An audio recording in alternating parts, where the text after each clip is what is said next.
very best. So Thank you. You're welcome. Prior to the vacation, we had very interesting conversation around the risk matrix and how could standard adaptable threshold could look like. And this is where we stood. Do you all see my screen? Yes. Okay, cool. All right. So we had some discussions around the probability, and I think we finalized this piece in terms of impact.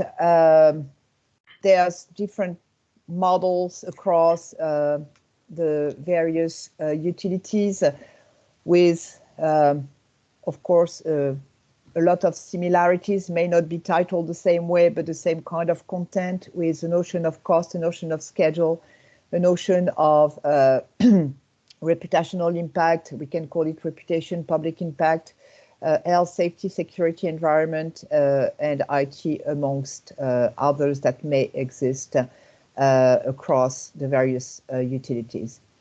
In terms of cost and schedule, what we discussed was absolute value versus percentage.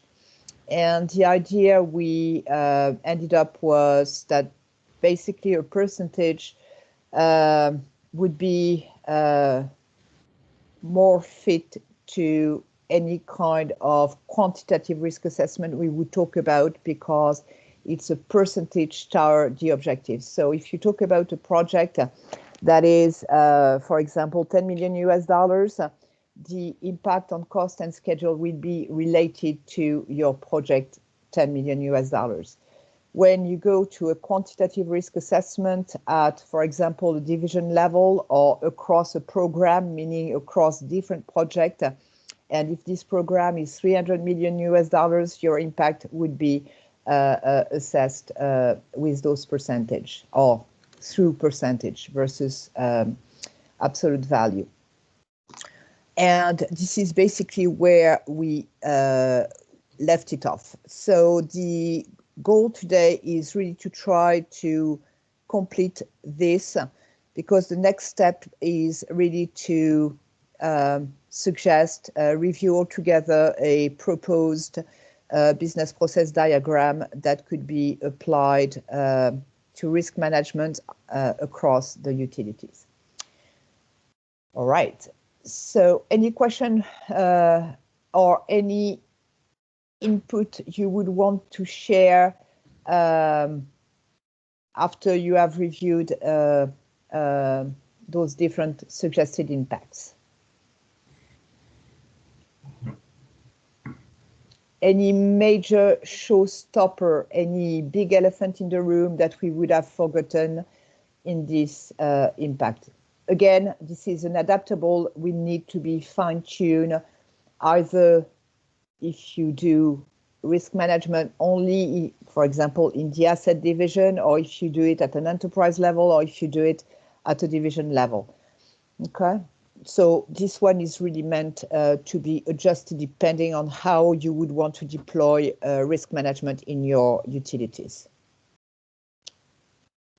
Jody, Rick, Jessica, any input you would want to share? Anything you would want to capture, or are you comfortable with what's in there? I'm comfortable with what I'm looking at right now. Thank you, Jessica. Yeah, I think it looks good. Yeah, and this aligns with a lot of the other processes that we have in place already for other purposes. Okay, good. So can we agree in this little group that all what is highlighted in yellow and this table would be a basis of the standard for our risk matrix? Yeah. You know, this is Scott, Helene. You know, maybe a minor detail, but on reputation, public impact, I'm wondering if putting in a dimension in addition to local media or state or national media, you know, like the customer base or something. So you're dealing with the customers, not just media in terms of reputation.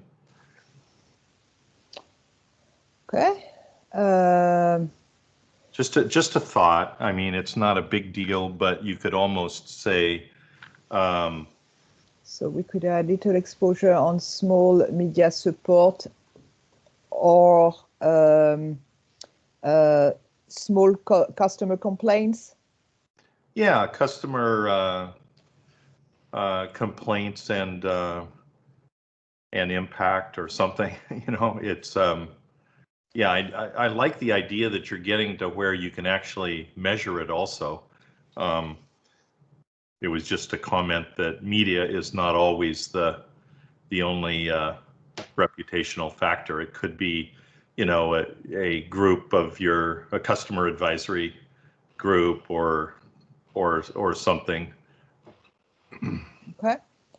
So Yeah, and with our matrix, we have we break it down into more finite items, and we have one separate from public impact called public trust. But they overlap quite a bit, I think. And we talk about few customer complaints, several customer complaints made to GLWA, complaints elevated to the board level, and those types of things as you escalate in numbers.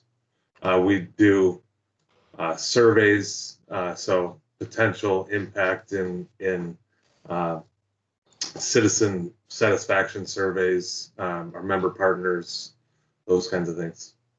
I just want to, I noticed that John has his hand up. John, did you want to make a comment or?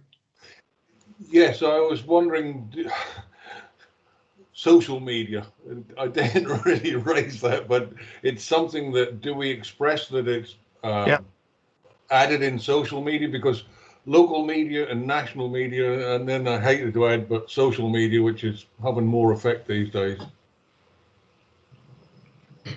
okay. All right. So I'm sorry, but for some reason I will have to close this file and open it again because it doesn't want to do anything. So bear with me a quick second.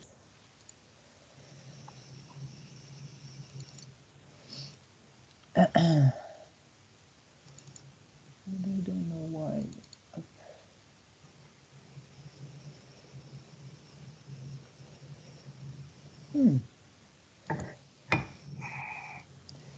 For some reason, I have an issue inputting on the file.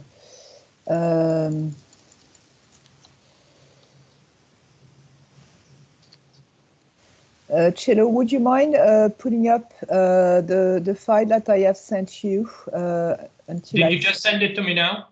No, I did not. I sent it. It's on the drive. I sent it to you. Oh, it's in the OneDrive.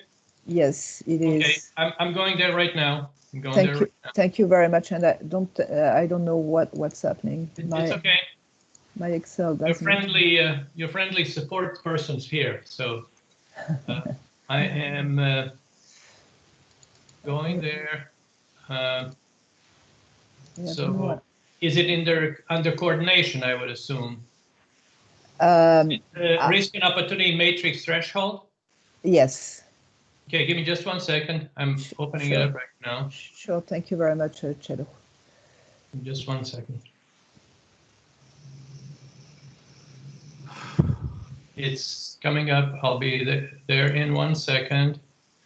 Just want to make it so you can see it better. Zoom in. And bear with me. I think I might have solved. Yeah, sorry, Cello. I've solved the problem. Sorry. It's okay. Okay. Yeah. All right. So sorry about that.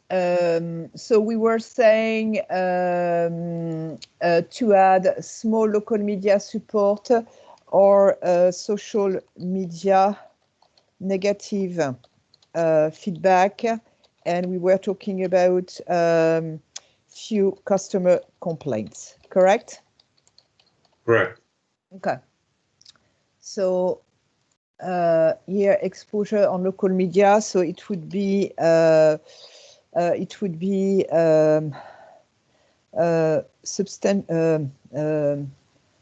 amount of social media complaints, and will be we could, if we want to quantify, for example, 5%. You tell me which figure, but just to 5% of customer complaints on a given topic. Make sense? Yeah. Here, exposure on state media. So we want to add substantial negative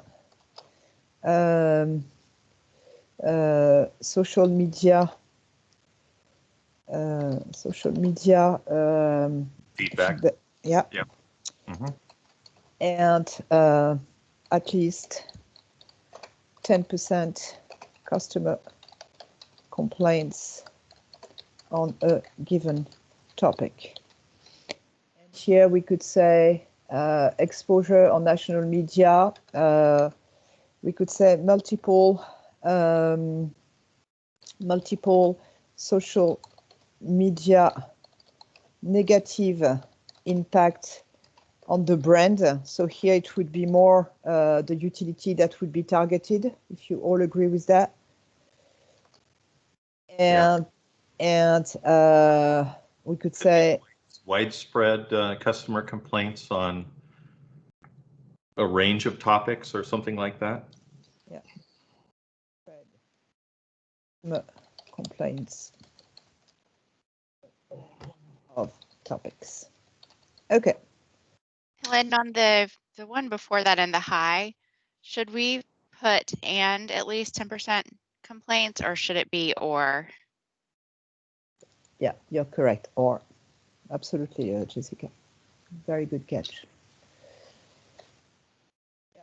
So regarding the percentages, I think the percentages are very high for all of those categories. I mean, if we get to 10% of the population that we serve, that is a major, even 5% would be a major issue. 5% of 4 million still indicates a lot of people that are unsatisfied. Yeah. So that percentage, I think, is really high. And I don't know what the right amount is. Okay, so maybe let's stay away from a percentage, but we can say some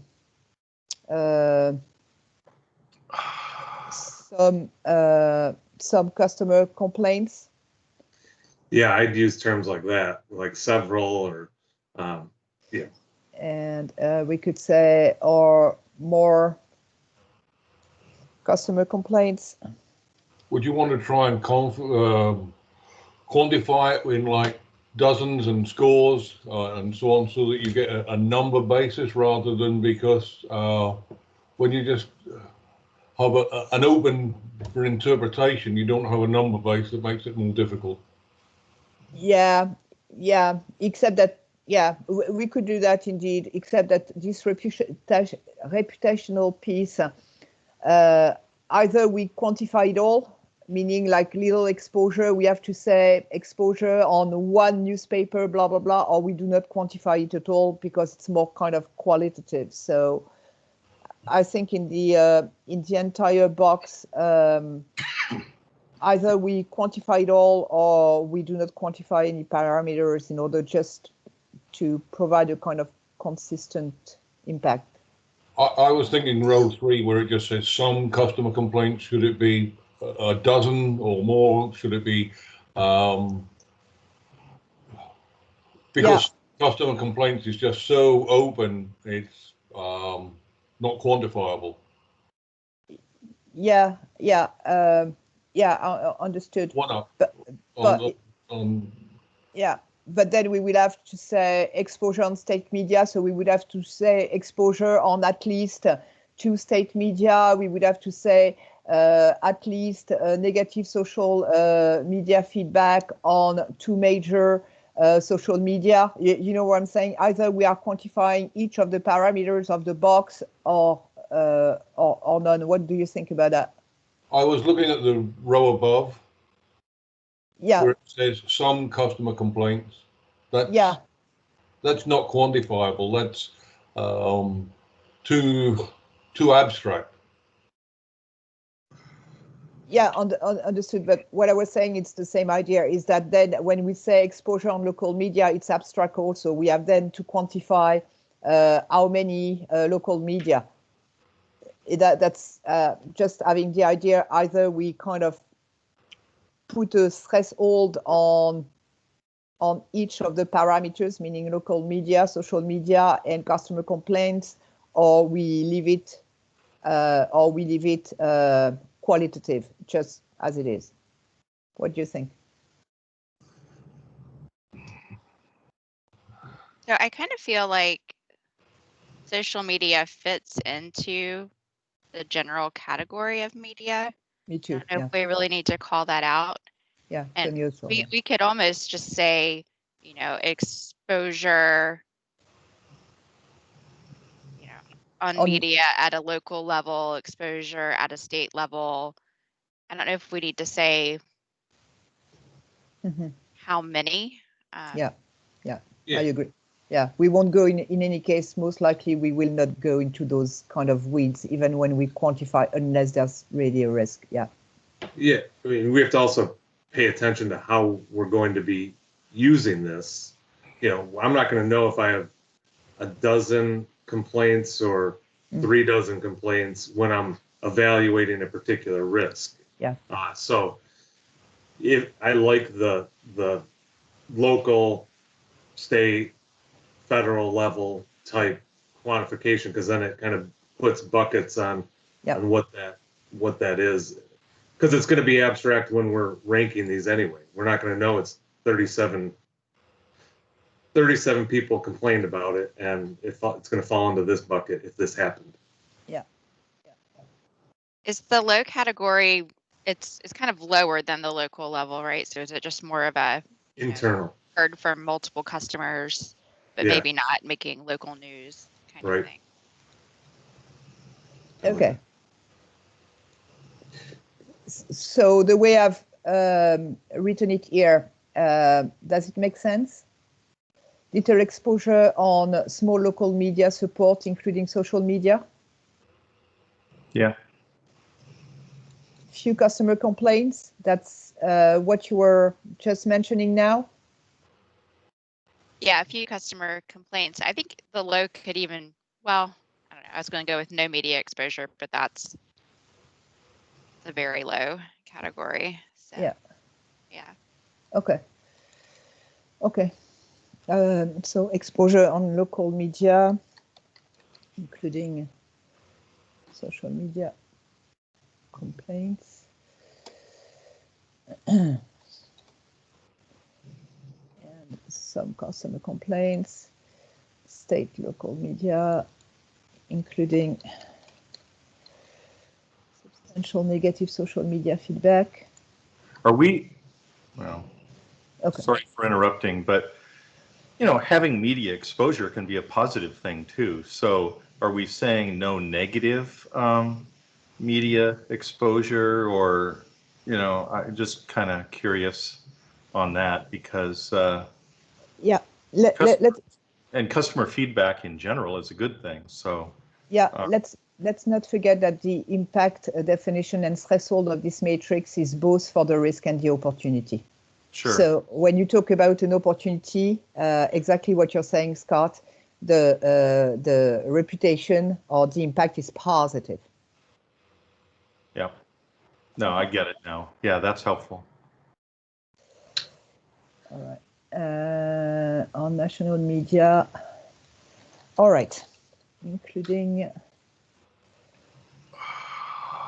media impact. And yes, you're correct to be consistent on the brand. Okay. All right.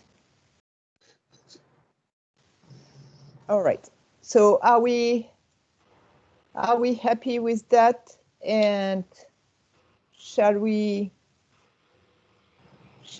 adopt approve these standard metrics? And again, depending at what level in your organization you are implementing in the first step your risk management, this is customizable, as you know. So forgive me for going into the details, and if we're going to be, if I'm too far in the details, please let me know. But I look at the column health, safety, security, environment. Yep. As a very key piece to identifying, the consequence. And I've broken mine down separately, but some of the things that I think that might be missing from this gets to kind of regulations, the impact on your local or your state level or your federal level, regulatory departments. I don't see that much described in the wording on those in that column. Even impacts to levels of service. If we have established levels of service and those kinds of things, that's a large health, safety, security, and environment is a large area, and I don't know if we need to bolster that up some. So, Jody, are you saying that you would actually bolster the description, or are you saying that you would break out, say, environment or something? Either way, and like I said, I don't want to get, if I'm getting too far into the details, that's fine. But I mean, we can quantifiably identify, hey, if this particular item is going to have my OSHA or like our OSHA involvement because it's a safety issue, or if it's going to require an administrative consent order, if this particular event happens, then that's how I'd like to look at and categorize some of those as well. But I think that's might be minimally described here. Yeah, it's more safety than anything, right? Right. Yeah. Yeah. I mean, again, I'm fully happy to separate health, safety, security, and environment in 4 different sections. Happy to do that. The rationale, just to share the rationale that was behind my mind is we don't want to scare our audience with not necessarily very savvy in risk management by having a kind of short and sweet table. However, again, I have no problem to split it in 4.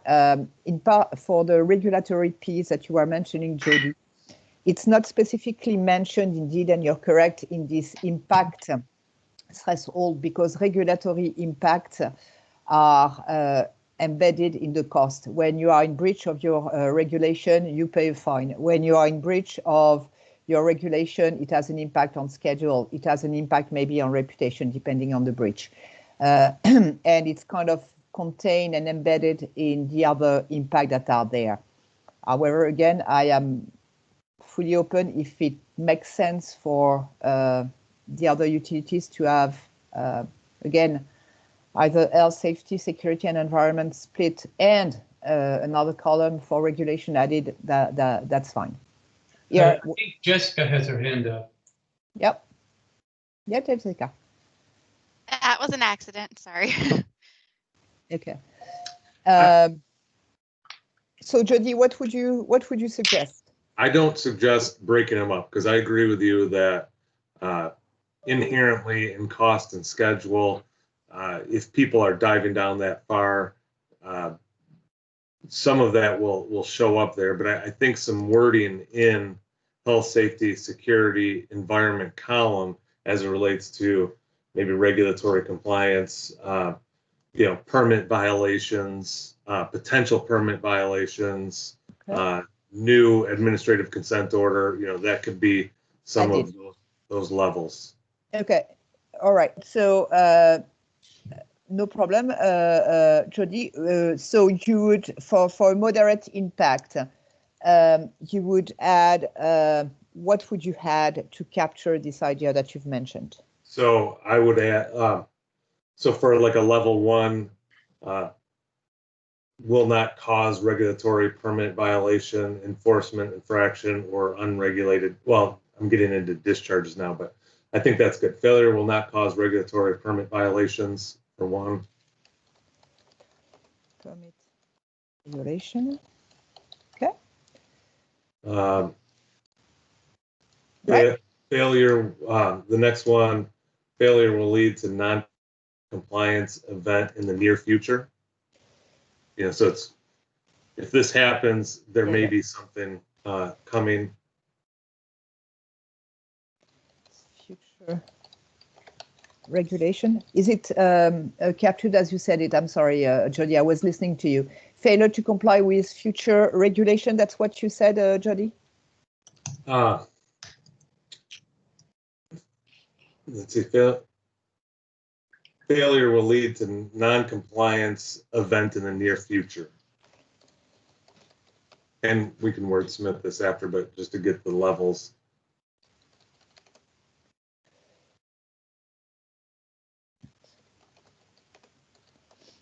Okay.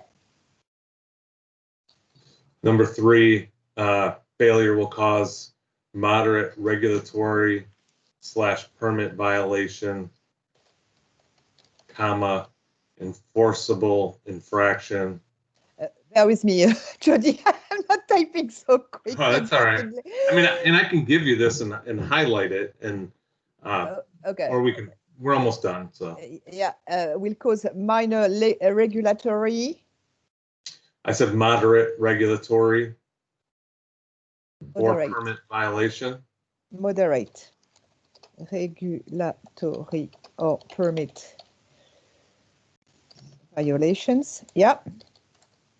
The next one, I'll just hit we'll go to number 4 here. It will cause a major regulatory or permit violation.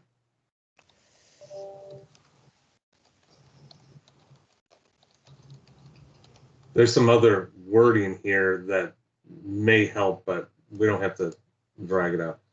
Okay. And then we have 5. Mm-hmm.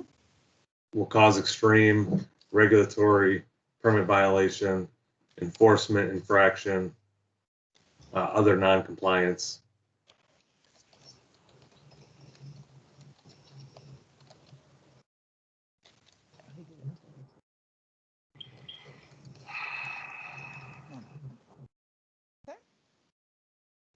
All right. Okay. All right. Are we all happy with that? I am. I'll share that the definitions that we have at Loud and Water when we go to regulatory compliance, we also look at it in terms of if there's an action. So if we're separating out the levels of regulatory compliance impact, we kind of define it as a technical violation with no enforcement action, a violation with a minor enforcement action, and an enforcement with action and fine. So I don't know if that is helpful or not helpful. It's more related to the asset side, but kind of looking at the impact of financial damage as a result of the violations may be helpful. Yeah, yeah. And knowing that I'm happy to add this, Jessica, but knowing that this cost piece will be included in already the cost portion. Yeah, that makes sense. Okay. All right. Any other input, insight, comments, you would want to add in this table? You might want to, on the very low, include something on the safety side. No damage. Maybe no, it's implied there, no No- damage to health, people, or environment. Maybe that covers it. Do you think? From my end, yes, but how about Rick, Jessica, Jody, and others? Do we need to add something else? We could. Health covers it. Okay. Okay. All right. Okay. And if you want, we could say no incident or accident if it makes it more specific for you. Yeah. No Okay. anticipated incidents, maybe. Okay. All right. Any other comment or ideas? No. All right. Shall we move to the other topic that we have on the table? Sure. Everybody's happy with this matrix? Yep. Okay, cool. All right. So let me close this one. And let me bring up the, where is it?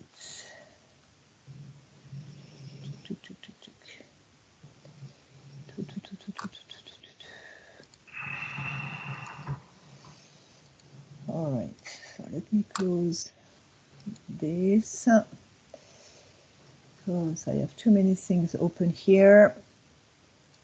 And let me bring this one. Hopefully. Why can't I see it? I see it on my screen, but not in there. So let me close several windows and we'll get to it, hopefully.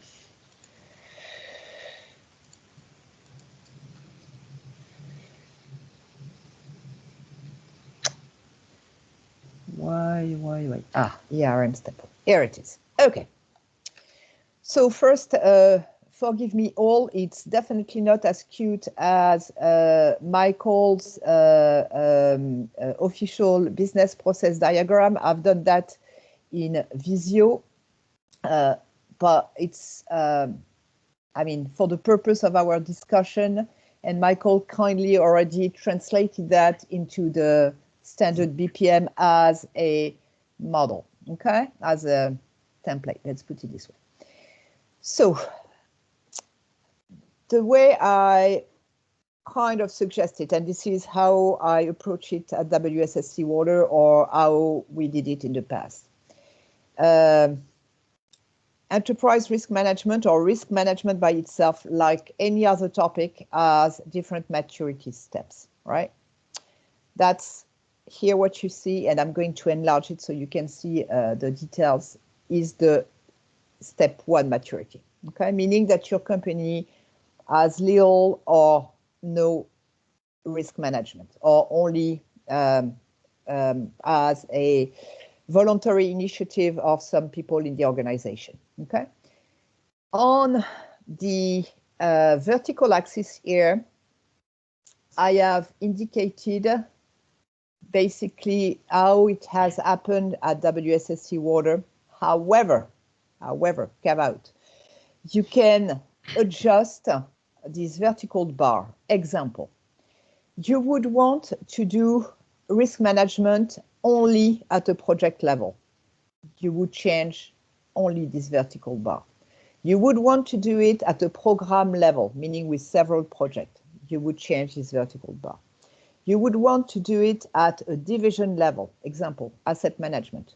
You would change the title of the stakeholders in this vertical bar. Okay, that's the principle here. So again, depending on what this little group wants to do, I've just suggested how it happened at WSSC Water, but also how the standards, official standards, including the ISO 31000, including the COSO control frameworks, both of them being reflected in the OMB A123, which is the federal government, American federal government enterprise risk management program. Okay, but again, same thing. This tool can be customized, but that's typically how it is done. Typically. Okay, so now to go into the steps, really. So before defining a program, the ERM program has to be approved. So approved by your CEO if you do an enterprise risk management program, approved by the project manager if it's at a project level, approved by the division manager if it's at a division level, meaning that those stakeholders have to say, yes, I agree to do some risk management. If they don't say, yes, I agree, nothing will happen.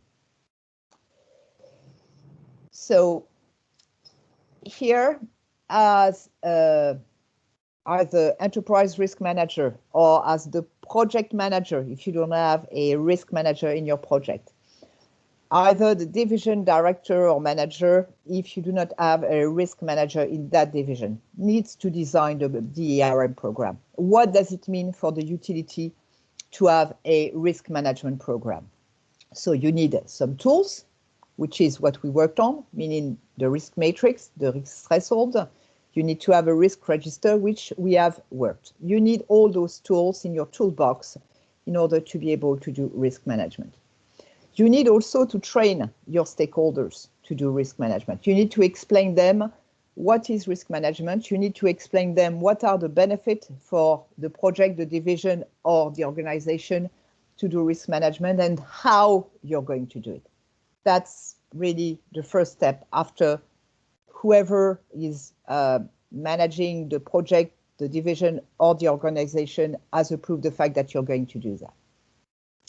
And we've done that. So you need to have those elements because you need to communicate to your stakeholders about how you're going to do it. All right. So this is where we are. So you need to train, again, the entity, and I'm going to call a project, a division, or a company, an entity about risk management. Typically speaking, and this one we can maybe skip it. I mean, when I say skip it, the risk appetite. The risk appetite is when you talk about an organization at a company level, meaning at a board level, meaning at the CEO level, you need to define what risk the company cannot take. I'm going to give you an example.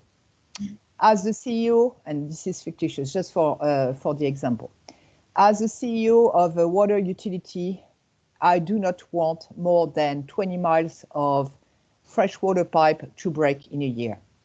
As the CEO of a company, I don't want my debt ratio to be more than whatever % you want to put there. As the CEO of the company, I do not want more than 3 accidents or 1 accident a year amongst my workforce on the field. Okay, that would be the typical risk. When I say typical, that could be a risk appetite that the CEO would define. Absent of that, a project manager in his project plan has defined his objective. He wants his project to be delivered on budget. He wants his project to be delivered on time. He wants his project to be delivered on quality, and he has put some KPIs around this and targets around this. Okay, so those could be the risk appetite at a project level. Okay, if this is not defined, we just keep it. Okay, so you have created your tools. You have trained your stakeholders. now you are going to facilitate some risk workshop. Here I've put at the tactical level. It depends on how you want to implement your risk management. If you want to implement it in your department, and your department, for example, is engineering, it will be maybe at the operational level. So we can delete that. The risk management process, disregarding it is at a project, at a division, at a company level, it's always the same. And it is defined also in those standards.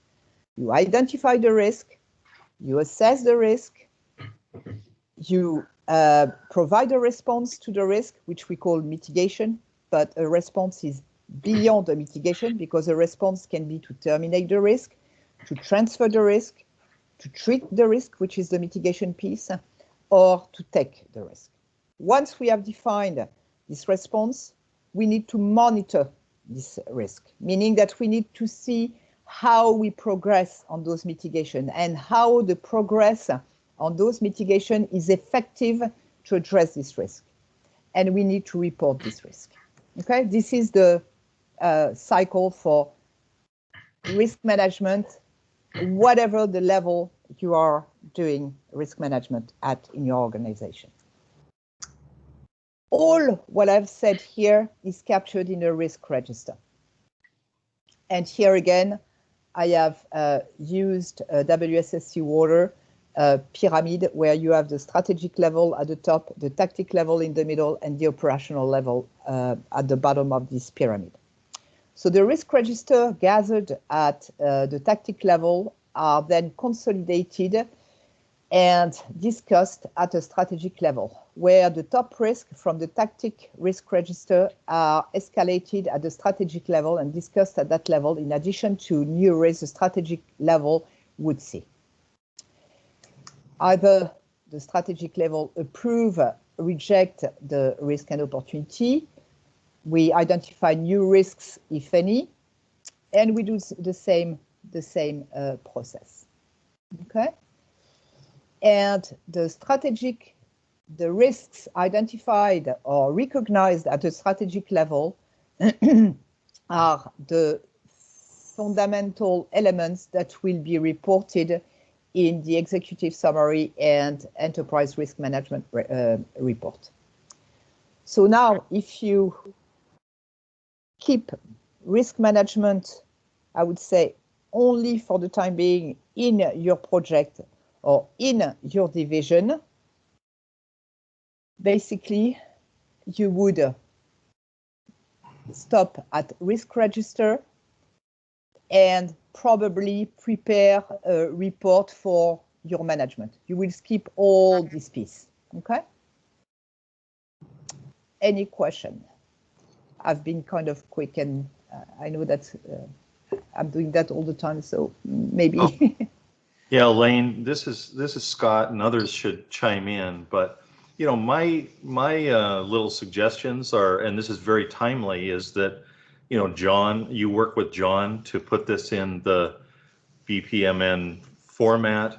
And just another comment is that what we've done in some of the other teams is at the high level up above, we kind of show a stage gate almost process. So what you've done here is lay it all out, but it's almost like, and scroll down a little bit, you know, you were just missing the, yeah. So what you have is where you had it under directors, but it's basically planning, you know, your risk management program, it's training, it's identify the risks, assess the risks, devise a, you know, the risk response, create risk registers, and then it's basically manage those risks and have performance reporting and update it.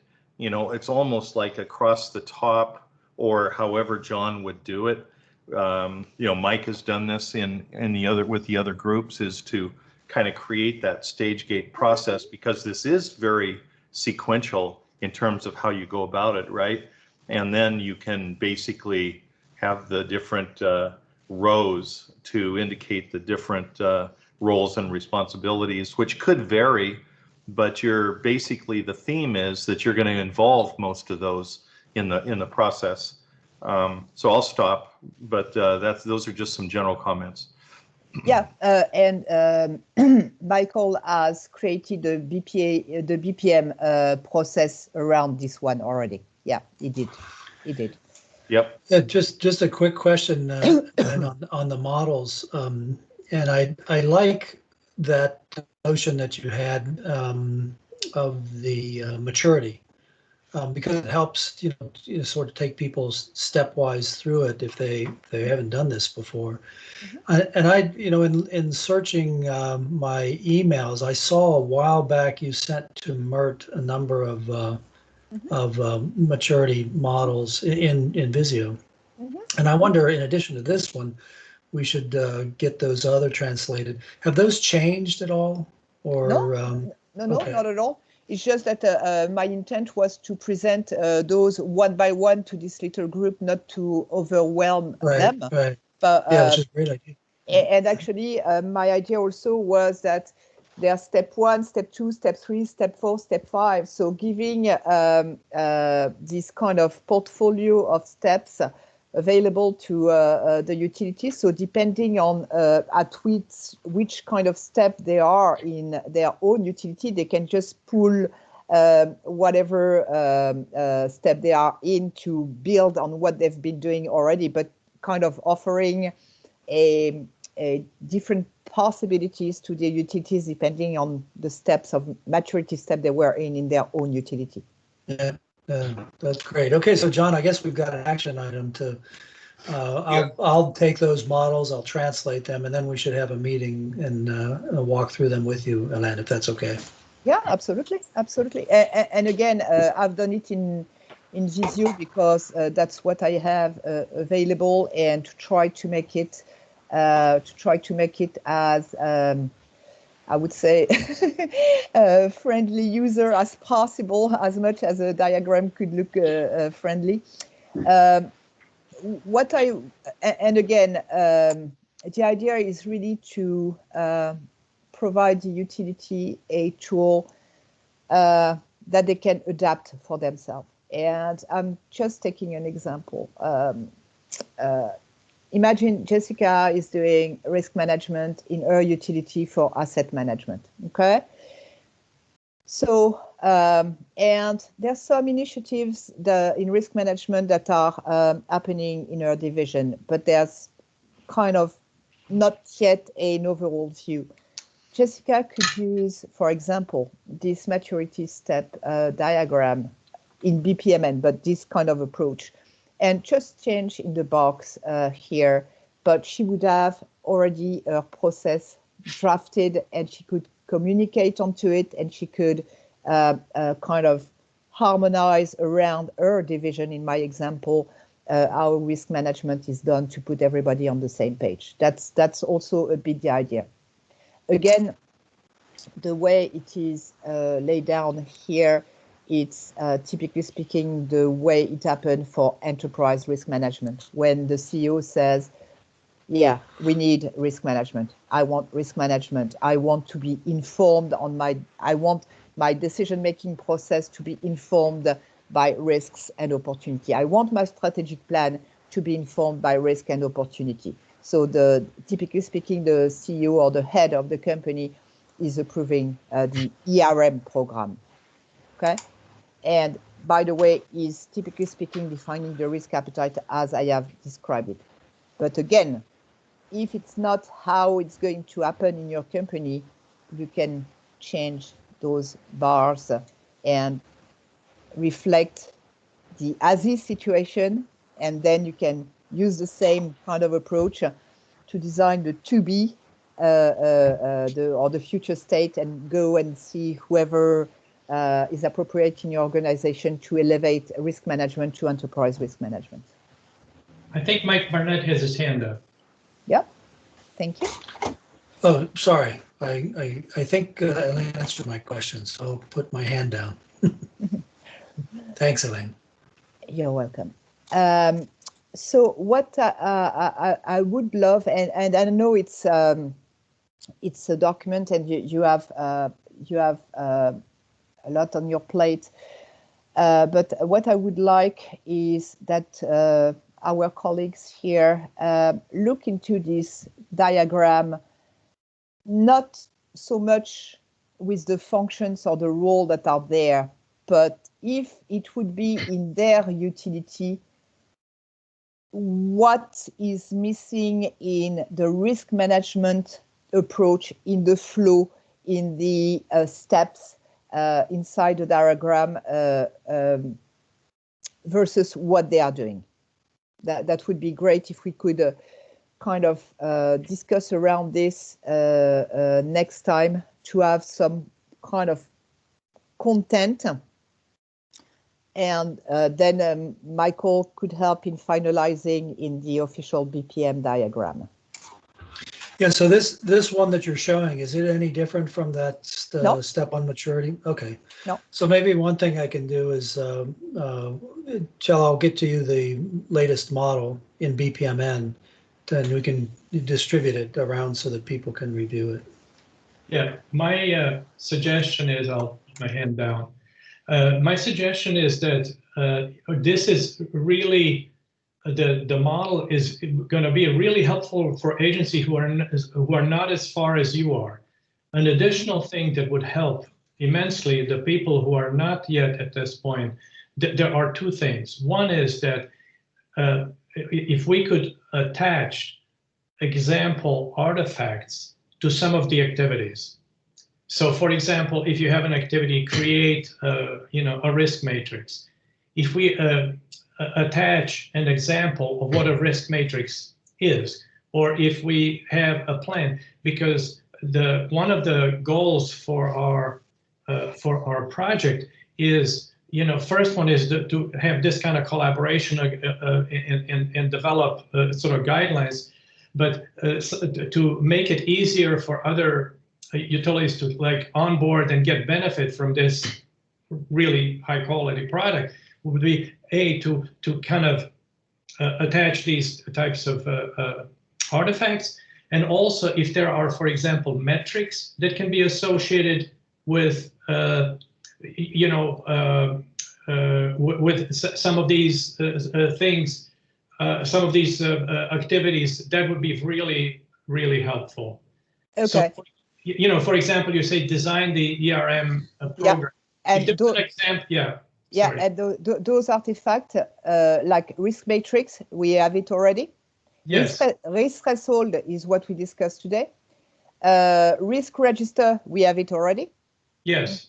Okay, so those artifacts, we have it. The risk universe, I've communicated it. So, I mean, each utility can change depending on the risk that they see.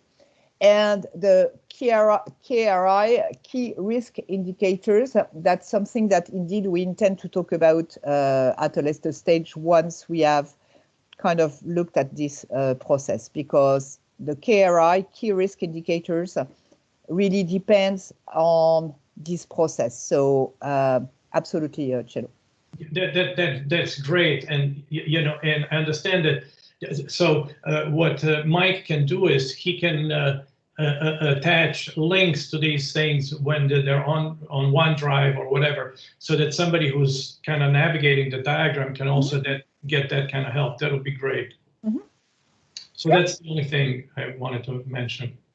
Sure. Okay.